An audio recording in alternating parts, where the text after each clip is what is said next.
Hi everyone, welcome to lecture 20. In this lecture, I'm continuing my discussion of dictionaries from lecture 19.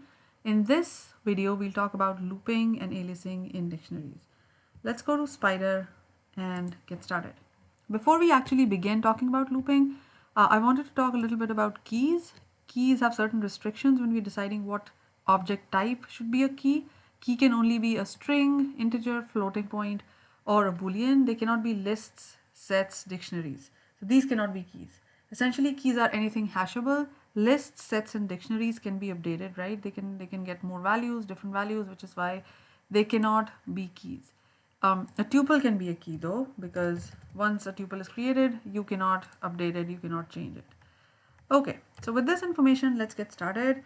I have an already created dictionary that has name of students and their grades. Grades are separated by comma, and then as you can see here, like there are 3 grades for every student, and then this is saved in a set.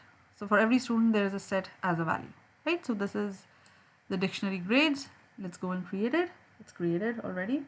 Now we'll talk about looping through this dictionary. How would you go and loop over this dictionary? Let's say this was bigger than this one, and then you have to go and access every value. We know the way to access anything in a dictionary is this, grades, and if I go and do a key in that square braces, you will get the value, right? But what if I need to loop over a bigger dictionary?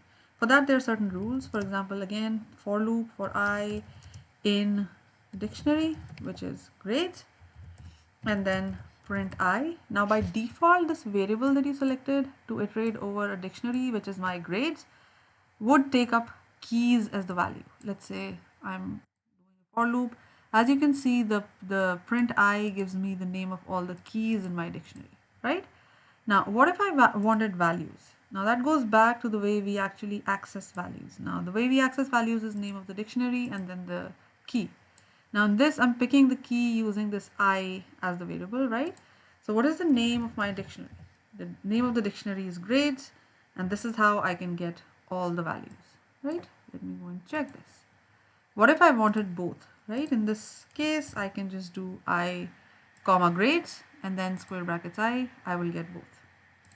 Another way of getting both, and if you don't want to use this, is by doing for I in grades dot items. Now items, if you remember from the previous lecture, would return both the keys and the values, right? So as you can see, I get tuples of keys and values in this case, right? This is how loops work. You can also do only for I in keys, and again, this goes back to what we said already. This would return just the keys. Even if you don't have keys, it would still by default take keys. So it's up to you whichever method you want to follow. This is how we loop over dictionaries. Now the next thing I wanted to talk about is copying and aliasing in dictionaries or using dictionaries, how that works.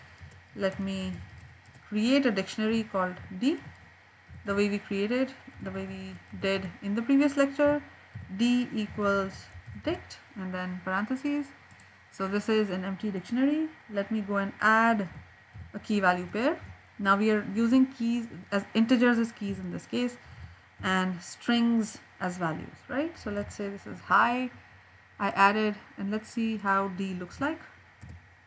So this is a key and a value, right? Key is an integer type, value is a string type. Let's create an empty list, which is L. And then in L, I want to go and append this dictionary. So the list will have dictionaries as values, right? Let me show you how this looks like. This is this, right? Now, if I go and update D again, such that I go and add another key value pair to my dictionary, this will, let's see what happens, right? I'm adding another key value pair which says hello, right? Let's look at D. Obviously, this is how D looks like. And let's also look at L. This is how L looks like. So a change in D was also reflected in the D that was appended to L. That was the point, right? And so both L and D are aliases to the same object, essentially, right? We're pointing to the same object. Now what happens if I go and add another D, but not exactly D, a copy of D to that L? Now I'm appending another value to my list. Let's do that. Now let's look at what L looks like. Now L has two instances of D. The first one is the actual D, the other one is a copy.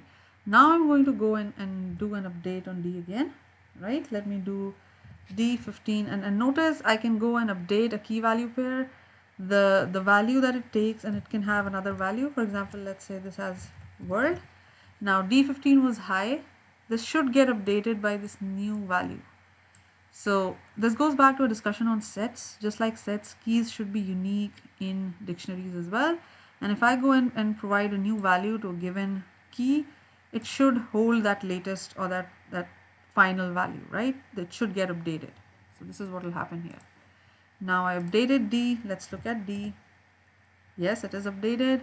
Let's look at L because it has two instances. The first one is the actual D. The other one is the copy. And as you can see, the copy did not get updated, right? Because it's another object in itself. Okay, so this was about aliasing and copying. The other thing is how to use nested dictionaries. I have this nested dictionary called houses. Notice that the keys for these houses are the house numbers, house 1, house 2, and so on. And then these are also pointing to a set of dictionary, like a dictionary itself, right? House 1 has a value as a dictionary that has in turn key value pairs for IDs, address, bedroom, pool, style, and so on. So I have house 1, house 2, house 3, and house 5, and so on. Now, how do we access values in a nested dictionary? For example, houses, right? Now we know that the way we access any value is by using the key, right? So in this case, one of the keys is house 5, as you can see. Let me go and access it. I did not create it, right?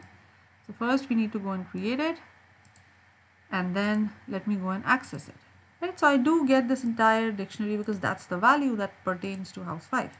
Now what if I want to go and find the price of this house, right? And as you can see, it is embedded in another dictionary, and the way to access any dictionary is through its key, right? So I can do the same here in nested dictionaries as well. For example, in this case, the second value is price, and this goes back to our discussion on lists. Just like in nested lists, we do the same with nested dictionaries, right? So I can get the price like this. So as you can see, I can get the price. So similarly, I could get any value within the dictionaries of dictionaries by just simply increasing these braces, right? These square braces, and make sure that I'm accessing the exact same dictionary that I want to, and then pointing to the correct key, which will return a value. With this, I end the discussion on dictionaries and also the introduction to programming course on Python. The next course would be on advanced concepts on Python. Thank you.